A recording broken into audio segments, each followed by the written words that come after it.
So I've been always thinking,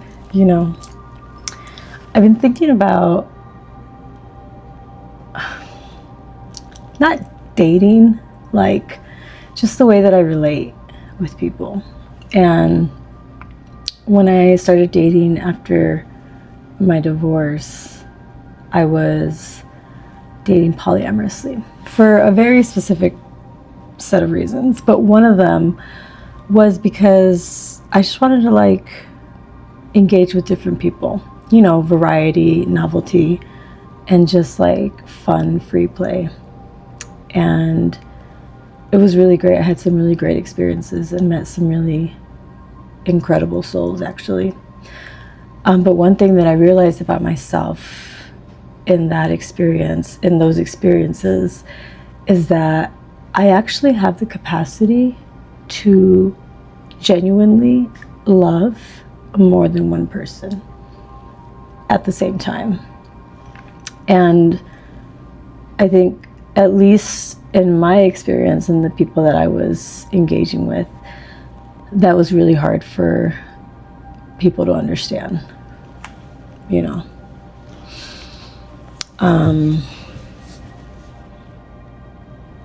I don't know if it's just me. I feel like it's not. I feel like this is a man thing, honestly.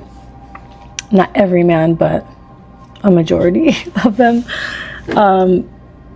But men don't like to share me. But I think it's not just me. I think men get very possessive, especially when they're engaging with somebody, even if it is casual. And then if feelings start to rise up, as they most of the time inevitably do if there's just a reoccurrence, like you're just seeing each other frequently or whatever. But I think about my experiences when I was dating multiple people at the same time, and how I'm so present in the moment with somebody when I'm with them that I can genuinely love this person and be fully present there. And then at whatever point something else comes up, and then be fully present with this person and just fully appreciate all the parts of them, all the ways that parts of me come alive with them. And I think that's part of it, is that I love with the detachment of I'm not attributing my experience with you to you, where I used to. And it was more of a codependent type, very needy energy. I'm not immune to that, but at least logically I can understand that whatever I experience in my life is because that's the way that I am experiencing it. So even the way that I experience people, which is why on specific occasions I really love to interact with people, especially people who I really enjoy and our energies play well together. But I think it's hard to it was hard for people to believe that my presence and my love was genuine if it wasn't completely exclusive to them. And I think a lot of that is societal conditioning, patriarchal conditioning, and ego and things like that. And then also loving with an attachment of you want to possess the person that you're engaging with. To me, that doesn't feel like love. That feels like possession, like you're trying to own a person or their experiences or their heart. And I get it. There's a time and a place for that, I guess, if you both decide that you want to enter into a monogamous relationship, and even some sort of contractual agreement to that legally or emotionally, like marriage. That's not what I was doing You know what I mean? I've been there and I've done that. And for me, those specific experiences did not work out. And so when I started dating, I was like, well, I'm going to try this. I'm going to just try it and see what happens. And I read the book. Well, I read like 2 or 3 chapters of the book by Osho called Love, Freedom, and Aloneness, the Cone of Relationships, or something like that. And in there was this book, or this chapter called Attached to Nothing. And then another one called Let There Be Spaces. Those are really like the main 2 chapters that I read. And after I read the perspective of what I got from it was that loving with detachment is apparently the only way to love. It's not about loving somebody and like holding them and grasping them and like, you're mine, I don't want you to go anywhere else, I don't want you to be with anybody else, I want all of your attention and love and energy for me. It's like, actually, you love more like this. And it's like, you're not pedestalizing the person, but they're here and you can perceive them, and it's an open palm. And you can go as you please. Maybe not come as you please, because the door is not a revolving door. But like with respect and mutual beauty and exchange, it can be something really beautiful.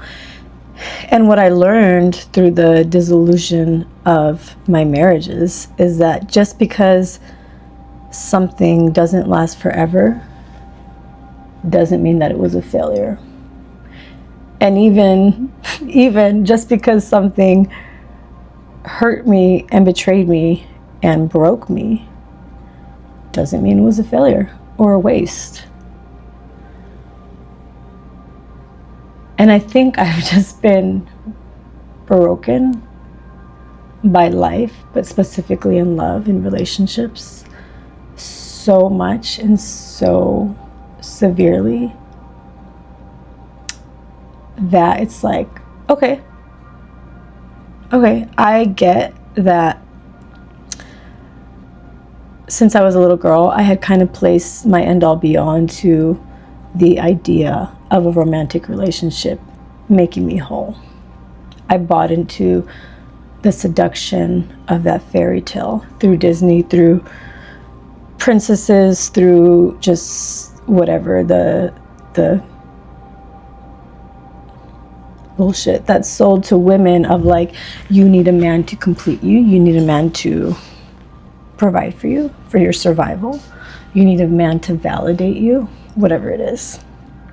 And none of that happened for me when I had a man, when I was chosen in either of my marriages. And I know that I had to experience everything that I've experienced in order to unfold as myself and become who I've always been and go through those experiences and lessons.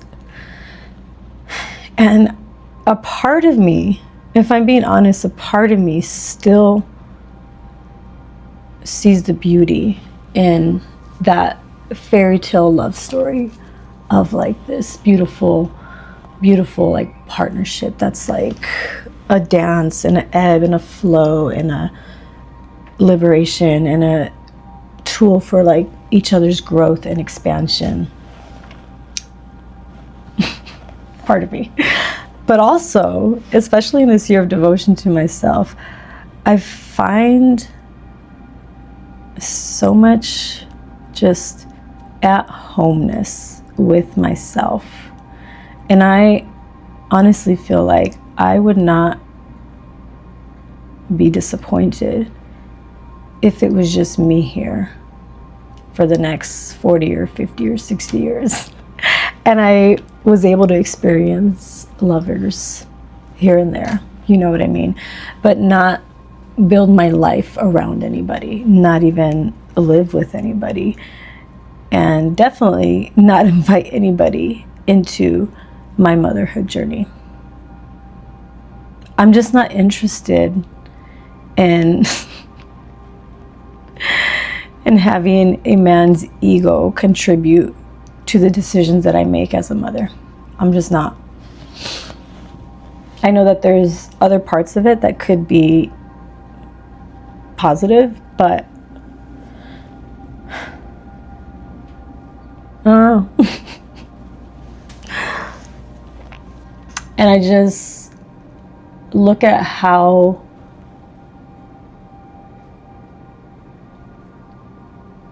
enjoyable it was for me to be able to experience different people, whether it was at the same time, like in parallel journeys, or, you know, just like as they present themselves.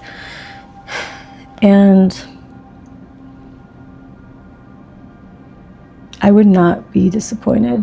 I would be, I think, very content and fulfilled if that was the way that I decided to engage in partnership going forward for a while, for a long while. I don't know, just some things that I think about as I am in this year of devotion to myself. And eventually I will be open to revisiting the idea of connecting with people again. I don't know, just kind of getting clarity for myself of like, Vanessa, what do you want? And not what does somebody else want for their own agenda of their life, of you. It's very interesting, you know.